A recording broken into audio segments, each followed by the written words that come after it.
Good evening student.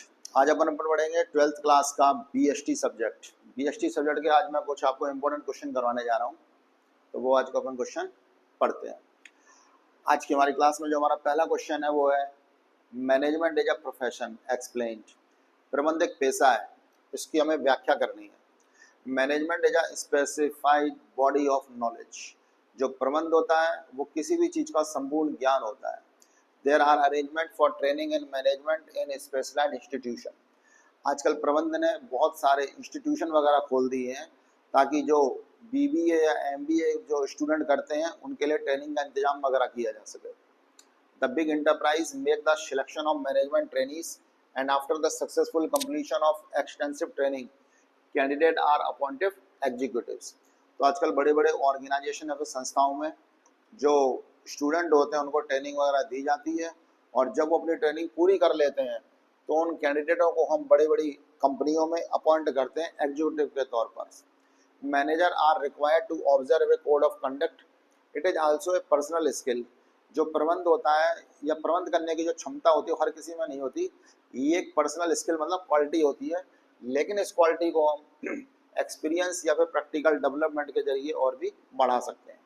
इसीलिए हम कह सकते हैं कि प्रबंध एक पेशा होता है। हमारा अगला क्वेश्चन जो है वो है management is N inborn ability. Inborn का मतलब होता है जन्म से ही। प्रबंध एक जन्मजात प्रतिभा होती है। The classical approach of the management. तो जो पुरानी जो थ्योरी हो रही है उस हिसाब से जो प्रबंध है उसको हम जन्मजात प्रतिभा या कहते थे। Has recognised an inborn ability. It is held that some people have an inherent quality of the good management. They have all the abilities since birth to organize and manage an enterprise. तो प्रबंध हम कह सकते हैं कि प्रबंध जन्मजात प्रतिभा होती है। जन्म से ही कुछ लोगों के अंदर क्वालिटी अपने आप पैदा हो जाती है कि वो एक अच्छे प्रबंधक बन जाते हैं। इसका सीधा सा एक एग्जाम्पल है, और ये एग्जाम्पल किसने सिद्ध किया है? हेनरी फोर्ड जो अमेरिका के रहने वाले थे, और सर जमशेदजी टाटा जो हमारे इंडिया के थे। इन्होंने एग्जाम्पल को सेट भी किया है कि इनमें जन्म से ही एक प्रतिभा थी दूसरों को मैनेज करने की। हमारा जो नेक्स्ट क्वेश्चन है वो है मैनेजमेंट इज एक्वायर्ड एबिलिटी। प्रबंध एक अर्जित प्रतिभा होती है। Most of the manager are well trained. अधिकतर जो प्रबंधक होते हैं उनको हम ट्रेनिंग के जरिए उनको हम और ज़्यादा ट्रेन करते हैं। And professional without having any family background. और जो प्रबंधक होते हैं उनका कोई फैमिली बैकग्राउंड नहीं होता, ये जन्म से ही प्रबंधक नहीं होते हैं। Management follow scientific approach and adherence to a code of the ethics and discipline. So it can be said that the management is an acquired ability. जब हम किसी दूसरे को कोई काम करते हुए देखते हैं, धीरे धीरे वो वाला काम हम करना सीख जाते हैं, तो हम कह सकते हैं कि प्रबंध एक अर्जित प्रतिभा होती है। अर्जित का मतलब होता है धीरे धीरे। जब हम किसी इंसान के अंदर देखते हैं कि ये गुण है, अगर हम भी चाहते हैं कि वो गुण हमारे अंदर आ जाए तो हमें उसी की तरह काम करना होगा। हमारा नेक्स्ट क्वेश्चन है आज का, explain the secondary function of management. प्रबंधक के हमें या प्रबंध के हमें सहायक कार्य बताने हैं। तो पहला इसमें हमारा रिप्रेजेंटेटिव। रिप्रेजेंटेटिव का मतलब होता है प्रतिनिधित्व करना। रिप्रेजेंटेटिव में also mean dealing with consumer, worker, supplier and the government on behalf of the enterprises. तो जो रिप्रेजेंटेटिव होते हैं, रिप्रेजेंटेटिव कंपनी को रिप्रेजेंट करते हैं। ये बाहर के लोग जैसे कि ग्राहक होते हैं या जो कर्मचारी मतलब वर्कर होते हैं, सप्लायर जो हमें माल सप्लाई करते हैं, और सरकार यानी कि गवर्नमेंट, ये इन सब लोगों को हैंडल या ट्रीट करते हैं। ये इन सब लोगों से निपटते हैं, फिर कंपनी के जो महत्वपूर्ण मामले होते हैं बिजनेस के, उनसे ये डील करते हैं। नेक्स्ट है हमारा innovation. Innovation mean improving quality of product. Innovation का मतलब होता है नवप्रवर्तन। नवप्रवर्तन का मतलब होता है एक तरह से जब हम माल बनाएंगे तो हम अपने प्रोडक्ट यानी कि अपने जो माल है ना उसके अंदर कुछ ऐसी क्वालिटी डालेंगे कि हमारा माल ज़्यादा बिकेगा, हमारा माल सबसे अलग होगा। हम जब माल बनाएंगे तो उसकी लागत हमें कम से कम करनी है। हमें अगर अपनी सेल्स बढ़ानी है तो हमें नए अपने दिमाग में आइडिया, नए विचार, नई टेक्निक, नए मेथड, इन सब चीज़ों से मिल करके हमें अपना माल बनाना है। तो इसी को अपन बोलते हैं इनोवेशन। नेक्स्ट है हमारा डिसीजन मेकिंग। डिसीजन मेकिंग का मतलब होता है निर्णय लेना। It is the most important function of the management. ये प्रबंध का एक बहुत ही आवश्यक और महत्वपूर्ण कार्य होता है। Every day 100 models of the decision it is also A part of the management. हमें एक ही दिन में बिजनेस में हजारों फैसले लेने पड़ते हैं। कई बार ऐसी सिचुएशन हमारे सामने आ जाती है, तो फिर हमें क्या होता है, बड़े संभल करके महत्वपूर्ण फैसले लेने पड़ते हैं। तो ये भी हमारा प्रबंधन का एक सहायक कार्य होता है। नेक्स्ट है हमारा कम्युनिकेशन। कम्युनिकेशन का मतलब होता है बातचीत करना। Communication is an exchange of idea, fact, emotions, opinion between two और मोर पर्सन। कम्युनिकेशन का मतलब क्या होता है, दो लोगों के बीच में उनके जो आइडिया मतलब विचार होते हैं, फैक्ट मतलब सच्चाइयाँ होती हैं, इमोशंस उनके जो भावनाएं होती हैं, उनके जो सुझाव होते हैं, दो लोगों के बीच में आदान प्रदान करना, इसी को अपन कहते हैं कम्युनिकेशन मतलब संदेशवाहन। नेक्स्ट है हमारा फोरकास्टिंग। फोरकास्टिंग का मीनिंग होता है management has to make forecast about the future activities, quantity of production, selling price, marketing area, etc। तो फोरकास्टिंग में हम क्या करते हैं, फोरकास्टिंग में भविष्य के बारे में अनुमान लगाते हैं कि हमें कौन सा माल बनाना चाहिए, हमें माल की कितनी मात्रा बनानी चाहिए, हमें अपने माल की क्या सेलिंग प्राइस यानी कि विक्रय मूल्य रखना चाहिए, हमारा जो माल है उसका एडवर्टाइजमेंट या मार्केटिंग विपणन वगैरह, हम किस एरिया में अपना माल लोगों को दिखाएं कि लोगों को हमारे माल की आवश्यकता या फिर हम नीड पैदा कर दें उनके अंदर। हमारा आज का नेक्स्ट क्वेश्चन है management is all pervasive explain. Management तीनों लेवल पर होता है, एक्सप्लेन कीजिए। या प्रबंध सब जगह होता है, इसकी व्याख्या कीजिए। Managerial activities are performed in all type of the organisation. जो प्रबंधक होते हैं वो सारे ही सारे संगठनों में होते हैं, चाहे वो डिपार्टमेंट कैसा भी हो। Management is essential for all organisation big and small. आजकल चाहे कोई भी संस्था या ऑर्गेनाइजेशन, चाहे वो बिजनेस छोटा हो या बड़ा हो, चाहे वो प्रॉफिट कमाना उनके मेन मकसद होता हो या फिर ना होता हो, सर्विस और मैन्युफैक्चरिंग, भले ही कोई कंपनी सर्विस दे रही है, लोगों को सेवा दे रही है, फिर वो माल बनाने वाली कंपनी है, आजकल प्रबंध हर जगह होता है। सरकार भी प्रबंध करती है। क्रिकेट की जो टीम होती है उसमें भी मैनेजमेंट होता है, कैसे 11 खिलाड़ी किस टीम से खेलेंगे, कौन कौन टीम में सिलेक्ट होगा। हॉस्पिटलों में भी प्रबंध होता है, स्कूल कॉलेज अगर चलाना है तो उसमें भी प्रबंध होता है। तो हम कह सकते हैं कि प्रबंध हर जगह होता है। हमारा आज का नेक्स्ट क्वेश्चन है discuss the characteristics of management. प्रबंध की विशेषताएं बताइए। Question number 5, discuss the characteristics of management. प्रबंध की विशेषताएं बताइए। Management is a goal oriented. हमारा जो पहला पॉइंट है उसमें यह लिखा है प्रबंध वही होता है जहां पर कि एक लक्ष्य होता है, एक गोल होता है, एक टारगेट होता है। हमारी जिंदगी का अगर कोई मकसद है तो हमें उसको प्राप्त करने के लिए अपने आप को मैनेज यानी कि कंट्रोल करना पड़ेगा, हमें अपना को प्रबंध करना पड़ेगा। तो हम कह सकते हैं कि प्रबंध वही होता है जहाँ पर कि एक लक्ष्य होता है। It deal with the achievement of something specific expressed as an objective और गोल्स। प्रबंध के लिए एक लक्ष्य का होना बहुत ही ज़्यादा जरूरी है। दूसरा पॉइंट हमारा है management is a group activity. प्रबंध एक सामूहिक क्रिया होती है। An organization is a group of different individuals to work together with a team spirit and coordination to achieve the goals of the organization। तो हम कह सकते हैं कि प्रबंध एक सामूहिक क्रिया होती है। प्रबंध में सब लोग मिल करके काम करते हैं, टीम स्पिरिट, एक वो लोग परिवार की तरह, टीम स्पिरिट उनके अंदर भावना होनी चाहिए, आपस में वो लोग एक दूसरे का सहयोग वगैरह करते हो, तभी हमारा जो लक्ष्य है वो हमें प्राप्त हो सकता है। जैसे कि कोई स्कूल है, स्कूल भी एक टीम वर्क होता है या एक ग्रुप एक्टिविटी। जब भी कोई स्कूल चलता है तो उसमें सारे टीचर्स, स्टूडेंट्स और जो स्टाफ होता है उनके अंदर टीम स्पिरिट की भावना होती है, तभी वो स्कूल सक्सेस हो सकता है। Management of profession. प्रबंध एक पेशा भी होता है। Management is a specified body of knowledge. किसी भी चीज का संपूर्ण अध्ययन या क्रमबद्ध ज्ञान होना बहुत ही ज्यादा आवश्यक है। There are arrangement for training in management at a specified institution. तो इसके लिए बहुत सारे इंस्टीट्यूट बनाए गए हैं जिसमें ट्रेनिंग वगैरह का इंतजाम दिया जाता है और इस तरह से जो स्टूडेंट वगैरह होते हैं उनको प्रोफेशनलिस्ट बनाया जाता है ताकि वो अच्छा प्रबंध वगैरह कर सकें। Management is multi disciplinary. जो आदमी मैनेजमेंट करता है वो आदमी मल्टी टैलेंटेड होना चाहिए। मैनेजमेंट के लिए सिर्फ एक सब्जेक्ट या एक चीज़ का नॉलेज होना जरूरी नहीं है, उस आदमी या उस व्यक्ति के अंदर कई क्षेत्रों का या कई फील्ड का उस आदमी को नॉलेज होना जरूरी है। आज का हमारा next point management is a continuous process. प्रबंध एक सतत प्रक्रिया है। प्रबंध का काम कभी भी खत्म नहीं होता, कभी भी रुकता नहीं है। प्रबंध का काम निरंतर चलता रहता है। जब तक हमारा संगठन चलेगा तब तक हमें डेली ही बिजनेस में कुछ ना कुछ प्रबंध या इंतजाम वगैरह करना पड़ता है। आज का हमारा next question number 6, discuss the object of management. प्रबंध के उद्देश्य बताइए। तो इसका आंसर में हमारा जो पहला पॉइंट है वो है टू अचीव ए गोल। प्रबंध के जरिए हमारा जो लक्ष्य है वो हमें बड़े आराम से प्राप्त हो जाता है। The main objective of the management is to achieve goal of the business. प्रबंध के जरिए हमारा जो गोल है, हमारा जो लक्ष्य है, उसको हम आसानी से प्राप्त कर सकते हैं। हमारा सेकंड नंबर पॉइंट है टू बेटर यूटिलाइजेशन। प्रबंध के जरिए हमारे पास जो भी माल बनाने के मैन, मशीन, मटेरियल और मनी जो रिसोर्सेस होते हैं, उनका हम बढ़िया तरीके से इस्तेमाल कर सकते हैं और उनको हम अच्छी तरह से यूज़ कर सकते हैं।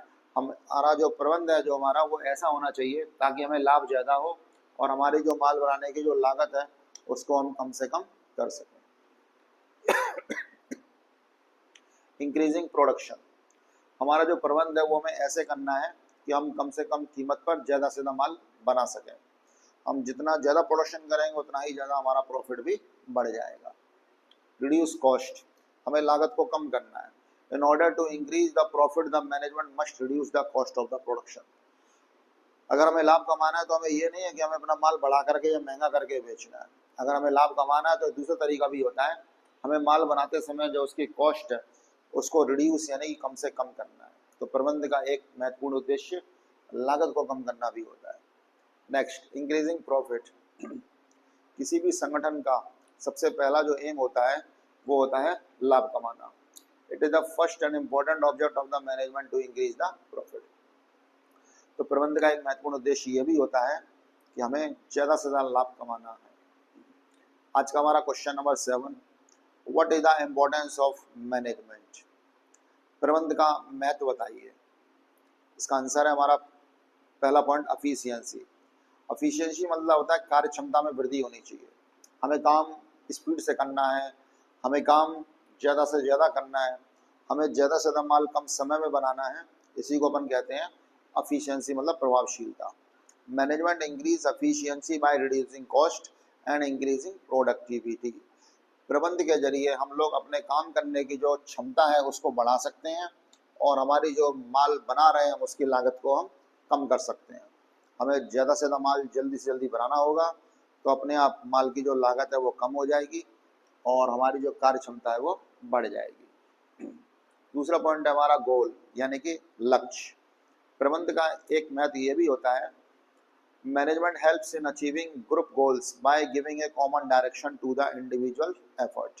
हमारे संगठन या संस्था में जितने भी लोग काम करने आए हैं, हमें उन सबको एक ही दिशा में आदेश निर्देश देना है और इस तरह से हम अपना जो संगठन का जो लक्ष्य है उसको आराम से प्राप्त कर सकते हैं। नेक्स्ट है पर्सनल ऑब्जेक्टिव, निजी उद्देश्य। Management help in achieving personal objective of employees along with group goals through motivation and leadership. प्रबंध के जरिए हमारा जो लक्ष्य है उसको तो हम प्राप्त कर ही सकते हैं, साथ में जो पर्सनल ऑब्जेक्टिव होते हैं, हमारे जो एम्प्लॉइज वगैरह होते हैं, उनको हम मोटिवेट कर सकते हैं। उनके अंदर हम काम करने की जो क्षमता है उसको बढ़ा सकते हैं, हम उनको काम करने के लिए प्रेरित कर सकते हैं और ये सब चीज़ हम अच्छी लीडरशिप के जरिए कर सकते हैं, एक अच्छे नेतृत्व के जरिए कर सकते हैं। नेक्स्ट है हमारा रिड्यूस कॉस्ट। प्रबंध का एक महत्वपूर्ण जो उद्देश्य होता है वो ये भी होता है reducing cost. In order to increase the profit the management must reduce the cost of the production. हमें अगर लाभ कमाना है तो ये सबसे जरूरी चीज़ है कि हमें माल बनाते समय उसकी जो लागत है ना उसको कम करना है। नेक्स्ट पॉइंट है increasing profit. It is the first and important object of the management to increase the profit. किसी भी संस्था का जो सबसे पहला एम होता है, जो लक्ष्य होता है, वो होता है लाभ को बढ़ाना। हमारा जो नेक्स्ट क्वेश्चन है question number 8, discuss the primary function of management. प्रबंध के सहायक कार्य बताइए। तो प्रबंध के सहायक कार्य में पहला काम होता है प्लानिंग। प्लानिंग मतलब होता है योजना बनाना। Planning is the most important function of the management. Planning यानी कि नियोजन। नियोजन एक बहुत ही आवश्यक कार्य होता है प्रबंध का। It is concern with deciding in advance. नियोजन का मतलब होता है ये पहले से ही तय कर लेना, what is to be done, क्या करना है, how is to be done, कैसे करना है, कब करना है, हमें माल बनाते समय माल की लागत या सेलिंग प्राइस कितनी रखनी है, हमें माल बनाते समय कितना लगेगा। तो ये सब चीज़ें पहले से ही सोच लेना, इसी को अपन प्लानिंग यानी कि नियोजन कहते हैं। प्रबंधन का जो दूसरा कार्य होता है वो होता है ऑर्गेनाइजेशन मतलब संगठन। Organisation refer to that group of persons who work together for achieving a goal. संगठन का मतलब होता है हमें एक आदमियों का ग्रुप बनाना पड़ेगा, उसके अंदर हमें सब ग्रुप बनाने पड़ेंगे, छोटे छोटे सेक्शन यानी कि भाग बनाने पड़ेंगे, विभाग बनाने पड़ेंगे, और हमारा जो लक्ष्य है उसको हमें प्राप्त करना है, तो इसको अपन संगठन कहते हैं। स्टाफिंग, स्टाफिंग का मतलब होता है सही आदमी को सही पोस्ट के लिए चुनना या अपॉइंट करना। It is the concern with selection of the person and who are properly qualified and mentally well adjusted to the situation. Staffing मतलब नियुक्तिकरण। यहाँ पर नियुक्तिकरण का मतलब ये समझाया गया है कि स्टाफिंग में हमें सही आदमी को चुनना चाहिए, हमें उसी आदमी को चुनना चाहिए जिसके अंदर क्वालिटी है, जो मेंटली मतलब मानसिक रूप से हर एक परिस्थिति या सिचुएशन को समझे और सिचुएशन के हिसाब से काम कर सके। डायरेक्टिंग, आदेश या निर्देश देना। It is concern with that the member of enterprise work effective and efficient for achieving goal. निर्देशन में हम अपने मजदूरों को या अपने अधीनस्थ यानी कि जो हमारे सबऑर्डिनेट होते हैं, हम उन लोगों को इस तरह से काम करने का ऑर्डर देंगे कि हमारा जो काम है वो इफेक्टिव मतलब टाइम से भी हो जाए, और एफिशिएंट मतलब होता है वो काम हमारा प्रभावशीलता के साथ भी हो जाए, हमारे इस माल बनाते समय जो लागत है वो कम से कम आए। नेक्स्ट है हमारा कंट्रोलिंग मतलब होता है नियंत्रण करना। Whether the work is being done in accordance with the plan और नॉट। कंट्रोलिंग में हम ये चेक करते हैं कि हमने जो अपने कर्मचारी हैं या फिर हमारे जो एम्प्लॉयज़ हैं, हमने उनको जो काम दिया था वो हमारा काम प्लान के अनुसार हो रहा है या नहीं हो रहा है। आज का हमारा question number 9, discuss the level of management. प्रबंधन के विभिन्न स्तरों की व्याख्या कीजिए।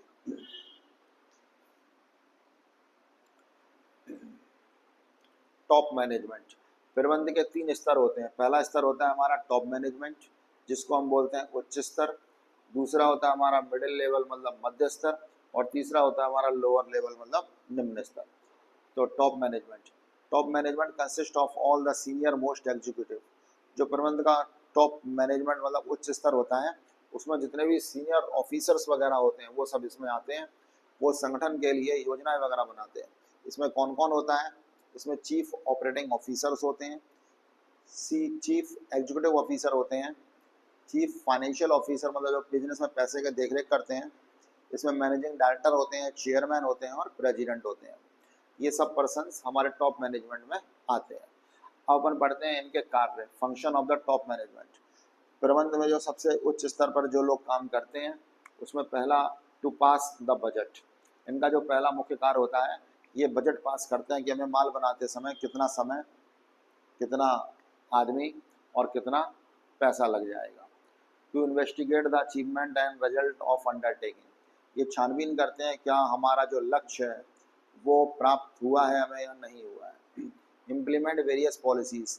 बिजनेस के जो मालिक हैं वो बिजनेस के लिए तरह तरह की समय समय पर नीतियां या रणनीतियां बनाते हैं, पैसे से संबंधित और मार्केटिंग मतलब विपणन से संबंधित, कि हमें माल कौन से एरिया में बेचना है, हमें माल का विक्रय मूल्य यानी कि सेलिंग प्राइस क्या रखनी है, ये सब चीज़ें। To set up an organisational framework. Business का जो उच्च स्तर होता है, जो टॉप मैनेजमेंट होता है, वही ऑर्गेनाइजेशन का फ्रेमवर्क मतलब कौन सा मैनेजर होगा, किसको मैनेजरों को जो हम अपॉइंट करेंगे वो कैसे करेंगे, उनका हम चुनाव कैसे करेंगे, कौन मैनेजर के नीचे होगा, कौन किस पोस्ट पे काम करेगा, तो ये टॉप लेवल ही निर्धारित करता है। To discuss important matters relating with organisation. Business यानी कि हमारे संगठन के जितने भी महत्वपूर्ण फैसले हैं, उन सब महत्वपूर्ण मैटर्स पर डिस्कस करते हैं मालिक लोग, आपस में विचार विमर्श करते हैं ये लोग। To be responsible for welfare and survival of the organisation. जो टॉप मैनेजमेंट होता है वो बिजनेस के कल्याण के लिए और हमारा जो बिजनेस है वो लंबे समय तक चलता रहे, इसके लिए भी उन्हीं की जवाबदारी बनती है, तो वो इस चीज़ पर भी डिस्कशन करते हैं। जो टॉप मैनेजमेंट होते हैं उनका एक कार्य ये भी होता है कि बिजनेस के अंदर मैन मतलब मजदूर वगैरह, मशीन, कच्चा माल यानी कि मटेरियल, मनी मतलब पैसा, और हमारे जो काम करने की जो विधि है वो कैसी होगी। अब हम पढ़ते हैं अपने मिडिल लेवल के बारे में। मिडिल लेवल का मतलब होता है मध्य स्तर प्रबंध के कौन कौन आदमी होते हैं किस किस पोस्ट पर, और वो लोग क्या क्या कार्य करते हैं, हमें ये पढ़ना है। तो इसमें HR मैनेजर होते हैं, इसके बाद मार्केटिंग मैनेजर होते हैं, फाइनेंशियल मैनेजर होते हैं, परचेस मैनेजर जो माल खरीदेंगे, सेल्स मैनेजर जो माल बेचेंगे, तो ये सब आदमी इसमें होते हैं। अब हम बढ़ते हैं इनके कार्य। इम्प्लीमेंटेशन ऑफ पॉलिसी, मालिक लोग यानी कि जो टॉप लेवल पॉलिसी और नीतियाँ बनाता है, उन रणनीति या नीति को जो मिडिल लेवल है वो इम्प्लीमेंट मतलब लागू करते हैं। कोऑर्डिनेशन विद वेरियस डिपार्टमेंट, हमारे कंपनी या फैक्ट्री में जितने भी हमारे डिपार्टमेंट हैं उन सब में आपस में मेल जोल या तालमेल बना रहे, ये भी मिडिल लेवल का कार्य होता है। Responsibility bear of our department, जो मिडिल लेवल पे मैनेजर वगैरह होते हैं, इनकी एक जवाबदारी होती है, वो अपने डिपार्टमेंट के लिए जितनी भी जवाबदारी या रेस्पॉन्सिबिलिटी है उसको सहन करते हैं और बर्दाश्त करते हैं। Provide requirement information to the general manager of top level management, ये क्या करते हैं, नीचे लोअर लेवल से सारी जानकारी लेते हैं कि मजदूरों ने क्या क्या काम किया है, और वो सारी जानकारी ठेकेदार या फोरमैन से लेकर के ऊपर टॉप लेवल मैनेजमेंट तक पहुंचाते हैं। लोअर लेवल, लोअर लेवल का मतलब होता है मध्य स्तर। इसमें कौन कौन आदमी आते हैं, इसमें सुपरिटेंडेंट, सुपरवाइजर और फॉरमैन आते हैं। इसमें ठेकेदार वगैरह आते हैं, या फिर जो सुपरिटेंडेंट होते हैं, जो पर्यवेक्षक आते हैं, वो होते हैं इसमें। इनके क्या क्या कार्य होते हैं, transmitting the problem of the labours, हमारे जितने भी मजदूर हैं उनको काम करते समय क्या क्या समस्याएं आ रही हैं, उनकी समस्याओं को सुनना और ऊपर टॉप लेवल मालिक वगैरह को बताना। असिस्टिंग मिडिल लेवल मैनेजमेंट, हमारे जो लोअर लेवल मैनेजमेंट होता है मतलब ठेकेदार वगैरह, ये क्या करते हैं, नीचे मजदूरों से काम करवाते हैं, तो ये नीचे मजदूर वगैरह से काम वगैरह करवा करके ऊपर रिपोर्ट वगैरह भी मिडिल लेवल को देते हैं। क्रिएटिंग ए वर्क एनवायरनमेंट, जो हमारे ठेकेदार होते हैं वो मजदूरों के बीच में खड़े रहते हैं, उनसे काम करवाते हैं और फैक्ट्री के अंदर एक वर्क एनवायरनमेंट, एक एनवायरनमेंट तैयार करते हैं जहाँ पर कि मजदूर वगैरह कार्य वगैरह कर सकें, खुशी खुशी सारे मजदूर जोश के साथ काम कर सकें। फैक्ट्री के अंदर ज़्यादा गर्मी वगैरह नहीं होनी चाहिए, फैक्ट्री के अंदर ज़्यादा पानी आने की व्यवस्था होनी चाहिए, सब ये सारे काम ठेकेदारों के होते हैं। Preparing a day to day plan, ठेकेदार क्या करता है, मजदूरों के बीच में खड़ा रहता है, उनसे डेली काम भी करवाता है और प्रतिदिन का वो प्लान तैयार करता है, आज हमें मजदूरों से क्या काम करवाना है। सिक्योरिटी ऑफ द लेबर, जो ठेकेदार होता है उसकी ये सबसे बड़ी जवाबदारी बनती है कि कहीं पर भी किसी भी लेबर को कोई मशीन से चोट वगैरह ना पहुंचे, किसी एक्सीडेंट या दुर्घटना ना हो जाए, किसी मजदूर का हाथ वगैरह मशीन के अंदर ना आ जाए, तो ये मजदूरों को बीच में खड़े रहते हैं और उनको समझाते भी हैं कि मशीन पर कार्य कैसे करना है। Next, give the instruction of labours, ये क्या करते हैं, ये लेबर वगैरह को ऑर्डर वगैरह भी देते हैं, उनकी रिपोर्ट वगैरह तैयार करके ऊपर मिडिल लेवल तक पहुंचाते हैं। क्वेश्चन नंबर 10, आज का हमारा आखिरी और लास्ट क्वेश्चन, क्वेश्चन नंबर 10। हमारा क्वेश्चन है, management is consider to report an art and science, explain. प्रबंध एक कला है और विज्ञान है, इसकी व्याख्या कीजिए। तो सबसे पहले कला, प्रबंध को हम कला क्यों मानते हैं, there is the existence of theoretical knowledge, प्रबंध को हम कला इसलिए मानते हैं क्योंकि ये थ्योरेटिकल नॉलेज होती है, हमें दूसरों से काम करवाना है। A manager appeals the scientific methods to a given situation problem in his own unique manner, प्रबंध को हम कला इसलिए भी मानते हैं कि प्रबंधक यानी कि जो मैनेजर वगैरह होते हैं उनको काम हमें करवाना है, तो फिर वैज्ञानिक विधि यानी कि हमें नए तरीके से काम करवाना है, और यूनिक मैनर उनको अपने हिसाब से मजदूरों से काम करवाना है। A good manager learn the art of management by continuous practice and training, प्रबंध को हम कला इसलिए भी मानते हैं क्योंकि जो मैनेजर होते हैं वो एक ही पोस्ट पर कई साल तक काम करते हैं तो उन्हें काम करने का अनुभव और तजुर्बा यानी कि एक्सपीरियंस होता है, और उसके बाद जो एक्सपीरियंस होता है वो उसको प्रैक्टिकल यानी कि रियल लाइफ में यूज़ करते हैं। हमारा इसी में एक टॉपिक और है, क्यों हम प्रबंध को विज्ञान मानते हैं। मैनेजमेंट है सिस्टमैटिक बॉडी ऑफ नॉलेज, प्रबंध में हमें किसी भी चीज़ का क्रमबद्ध या संपूर्ण ज्ञान होना आवश्यक है। दूसरा हमारा पॉइंट है, principle of management have developed over a period of time after repeated experimentation and observation, प्रबंध के जो सिद्धांत हैं वो रातों रात नहीं बने गए थे, उनको बनाने में कई साल लग गए थे, और कई साल तक अगर आदमी एक ही रैंक या एक ही पोस्ट पर काम करता है तो काम करते समय जो भी उसको ऑब्जर्व होता है या फिर जो काम करने का उसको अनुभव होता है, एक्सपीरियंस होता है, वो उसी बेस पर काम करवाता है दूसरे लोगों से, उसको अनुभव होता है, वो उन्हीं पर किताबें वगैरह लिखते हैं। इसीलिए हम लोग प्रबंध को विज्ञान भी मानते हैं। Application of management principle is not universal. प्रबंध के जो सिद्धांत होते हैं वो हर जगह लागू होते हैं। It has to be modified according to a given situation. प्रबंध के जो सिद्धांत होते हैं वो पहले से तैयार नहीं होते हैं, बल्कि प्रबंध के सिद्धांत सिचुएशन के हिसाब से हैंडल करना पड़ता है। हर एक प्रॉब्लम का हमारे पास अलमारी में कोई सॉल्यूशन नहीं रखा है कि हमने अलमारी खोली या तिजोरी खोली और उसमें से हमने उस प्रॉब्लम का सॉल्यूशन निकाल दिया। प्रबंध को हम विज्ञान इसलिए भी मानते हैं क्योंकि हर एक प्रॉब्लम का जो सॉल्यूशन है वो हमें सिचुएशन के हिसाब से हैंडल करना पड़ता है।